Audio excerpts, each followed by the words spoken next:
El campesino que prefirió la miseria que vender su alma. Historia de terror. En un rincón polvoriento del valle, donde la tierra parecía haber olvidado cómo guardar agua, vivía don Mateo, un hombre de cabello cano y manos callosas, que había heredado la parcela de su padre y de su abuelo, y que cuidaba como quien guarda una reliquia. Tenía alrededor de 70 años, arado por los inviernos y protector de la pequeña finca que olía a café rancio y paja mojada cuando la noche traía humedad.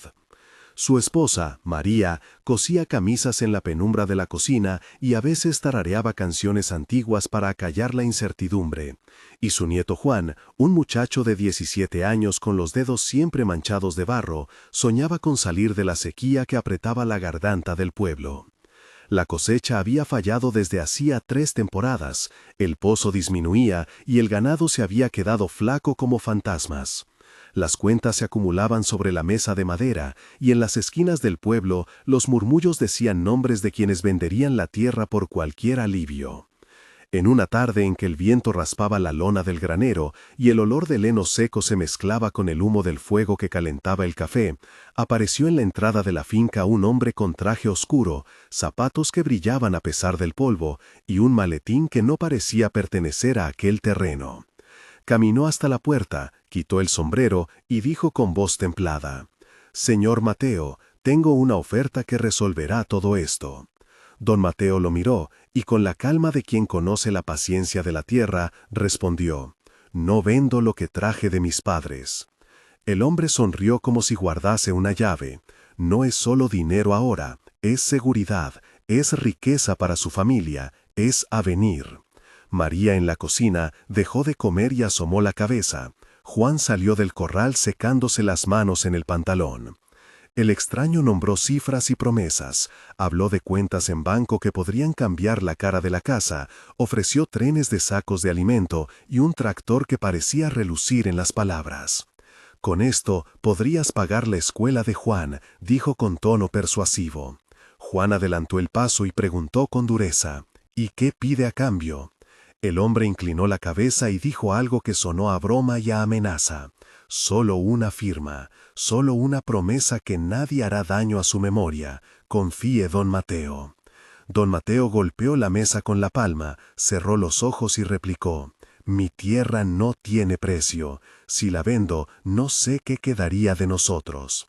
El visitante inclinó el mentón, casi susurrando: «Piense en lo que sería no sufrir». En la noche, la luz del quinqué proyectó sombras largas y el crujir del heno se convirtió en un acompañamiento insistente. El olor del polvo se pegó en la garganta y el viento trajo, por un momento, el lejano rumor de una tormenta que no cayó. La tensión en la casa se mascó como sal en la lengua.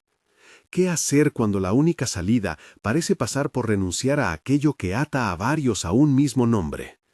¿Se vende la tierra por pan o se defiende la memoria hasta el último suspiro? Esa pregunta latente quedó flotando como un sonido que nadie quiso cerrar.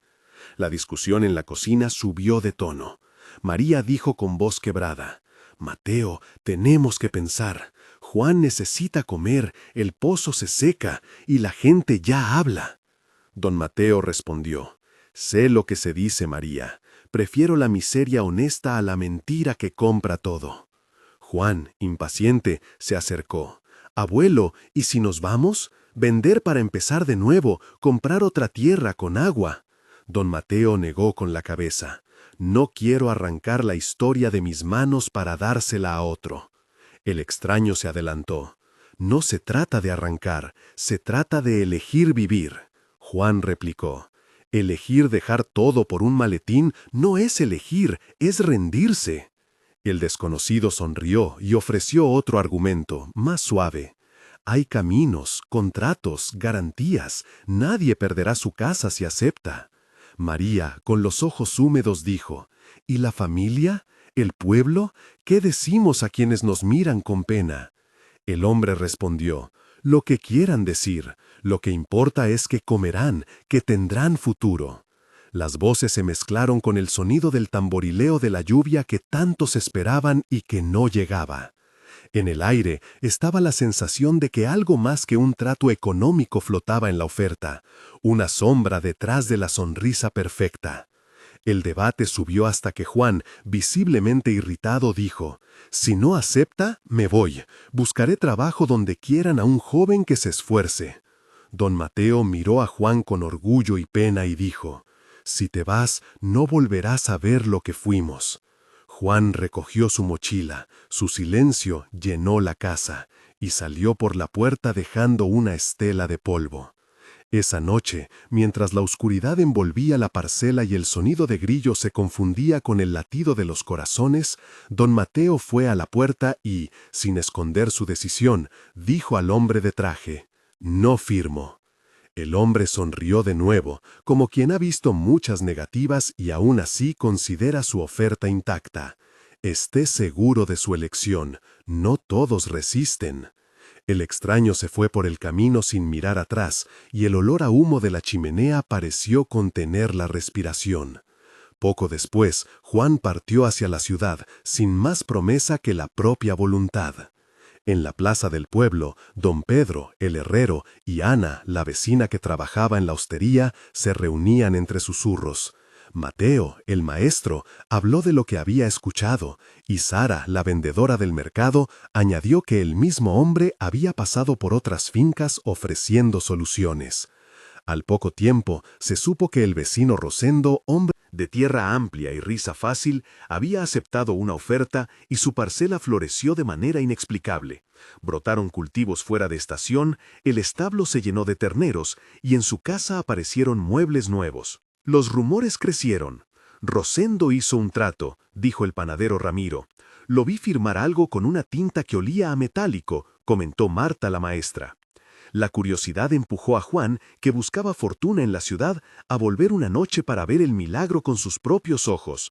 Encontró a Rosendo sentado en el porche, con la mirada perdida y la mano temblando mientras sostenía un amuleto negro. Juan preguntó directo: «¿Qué te dieron para cambiar todo tan rápido?».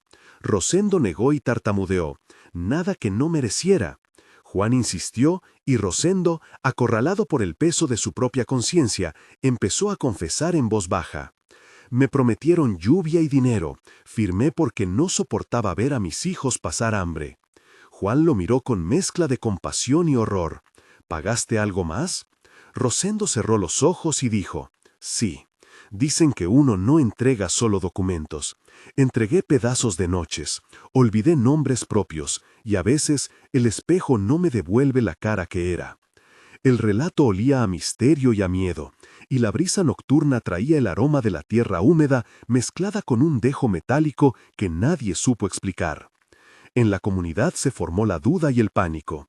El padre Luis, el sacerdote, escuchó a varios y decidió investigar. Vecino Mateo, el alcalde, envió a 3 hombres a la hacienda de Rosendo para preguntar, y Sara la mercera les dio una vela que, según superstición, servía para ver la verdad. Lo que encontraron fue inquietante. En la despensa, sacos de grano llenos. En el granero, máquinas nuevas. Pero en la habitación de Rosendo, recortes de nombres viejos y una hoja escrita con tinta negra, donde alguien había plasmado condiciones extrañas. Entre las cosas halladas había un contrasello con la figura de una mano abierta. Los diálogos de ese momento fueron tensos. El alcalde dijo: «Esto no puede ser normal». Rosendo murmuró: «Pagos se hicieron, y no todos son en dinero». La maestra Marta preguntó: «¿Qué perdió realmente?». Rosendo respondió con voz gastada: «Perdí el recuerdo de la risa de mi mujer cuando era joven. Perdí la facilidad de sentir hambre y saciedad. Perdí, a veces, nombres que ya no vuelven». Aquellas palabras pesaron como piedra. La comunidad, entre la expectativa de cosechas plenas y el miedo a lo que se había entregado, empezó a mirar a los que aceptaron con una mezcla de envidia y distancia. Es en este punto, cuando las posturas se endurecen y el nieto regresa con más dudas que respuestas, que queremos saber tu opinión. Si estuvieras en la mesa de aquella cocina, entre una promesa de pan inmediato y la memoria de generaciones, ¿qué harías? Cuéntanos abajo, en los comentarios, empezando con «yo vendería» o «yo me quedaría», para que sepamos cómo responderías a dilema. Tu experiencia puede ayudar a otros que enfrentan decisiones parecidas. ¿Venderías la tierra por seguridad o preferirías la lucha honesta? Comenta y comparte tu razón, porque aquí no juzgamos, sino que buscamos construir un lugar donde las decisiones difíciles se discutan con respeto. Ahora volvemos a la historia. La investigación progresó y la tensión alcanzó su clímax cuando una noche el extraño regresó y en la oscuridad se le apareció a don Mateo con una voz que parecía multiplicada por el viento. «Aún puedes cambiar de opinión», dijo. Don Mateo le contestó con firmeza: «No firmo, ni por ti ni por nadie». El visitante insistió: «La miseria se come la voluntad». Don Mateo replicó: «La miseria enseña». El extraño bajó la voz y ofreció una última sugerencia: «Puedes proteger a los tuyos ahora». Don Mateo la rechazó otra vez: «El precio no es para mí, es para los que vendrán después». Juan, que volvió a la casa tras ver la transformación de Rosendo, confrontó al hombre. «¿Qué precio? ¿De qué hablas?» El hombre señaló con un dedo que parecía calcificado. «Cada trato guarda una marca. Algunos la sienten como frío, otros como olvido». En esa noche fría, con olor a tierra mojada y a hojas húmedas, Rosendo acudió al lugar y entre lágrimas confesó que su prosperidad venía a costa de olvidos dolorosos. «Perdí el nombre de mi hija en un amanecer», dijo, «y cuando lo recuerdo es como si alguien hubiera borrado una letra de mi vida». La comunidad, viendo el sufrimiento tangible, comprendió lo que significaba vender por soluciones rápidas. El arrepentimiento se hizo visible cuando Juan, después de ver la cara que la riqueza le había puesto a su vecino, regresó decidido a pedir perdón y a reconstruir lo destruido. Se arrodilló frente a don Mateo y dijo: «Abuelo, quise huir, pero ahora vuelvo. Quiero aprender a trabajar contigo». Don Mateo lo abrazó, y entre la paja y el olor del establo, ambos aceptaron que la vida sería dura, pero digna. El padre Luis organizó una misa breve donde la comunidad se reunió. Ana trajo jarros de agua y don Pedro golpeó el metal de los arreos para espantar la mala sombra. Se habló de vigilar a los que ofrecían atajos y de cuidar la memoria colectiva. Con el tiempo, el pueblo decidió unirse para regar los campos con un plan comunitario y prestar semillas. Sara coordinó un mercado de trueque, Ramiro el panadero ofreció pan a cambio de horas de trabajo, Marta la maestra organizó una colecta para comprar una bomba que ayudara a sacar agua. Fueron gestos de solidaridad que funcionaron como un vendaje en las heridas de la confianza. Un mes después, los primeros brotes tímidos aparecieron en algunas parcelas. La tierra respondió a la voluntad y al sudor. Don Mateo caminaba por el campo y sentía bajo sus botas el olor fresco de la humedad, y pensó que la paciencia había sido su mejor arado. 3 meses después, la comunidad había colocado un sistema de riego compartido impulsado por la colaboración de vecinos y la mano firme del alcalde Mateo. Las cosechas no eran milagrosas, pero eran honestas, y Rosendo, que aún cargaba el peso de sus olvidos, trabajaba junto a ellos en silencio, recogiendo lo que su cuerpo podía aún sentir. Se hablaba menos en susurros y más en planes concretos. Se notaba también que algunos rostros recuperaban nombres olvidados en las conversaciones nocturnas. 6 meses después, la finca de don Mateo mostraba una cerca reparada y una hilera de maíz que se erguía con dignidad. Juan ya no quería marcharse. Había aprendido a valorar la paciencia y a entender que el sacrificio compartido podía sostener a una familia y a un pueblo. El padre Luis bendijo el pozo nuevo y la comunidad celebró con una comida donde cada quien llevó lo que pudo. Las pérdidas que otros sufrieron seguían ahí como cicatrices, y el pueblo recordó que el precio invisible de la riqueza fácil había dejado huellas imposibles de borrar del todo. Al final, la lección quedó clara para los que la quisieron ver. La verdadera riqueza no siempre llega con billetes, y la dignidad a veces se alimenta de sacrificios modestos. La tierra, que había sido herencia de generaciones, volvió a ser un vínculo y no una mercancía. Si esta historia te llegó al pecho, suscríbete al canal para escuchar más relatos de decisiones que cambian vidas y comparte en los comentarios qué valorarías al enfrentar una oferta así. La tierra que nos cría también enseña, y en la resistencia de don Mateo hubo orgullo y una paz silenciosa que valió más que cualquier promesa comprada.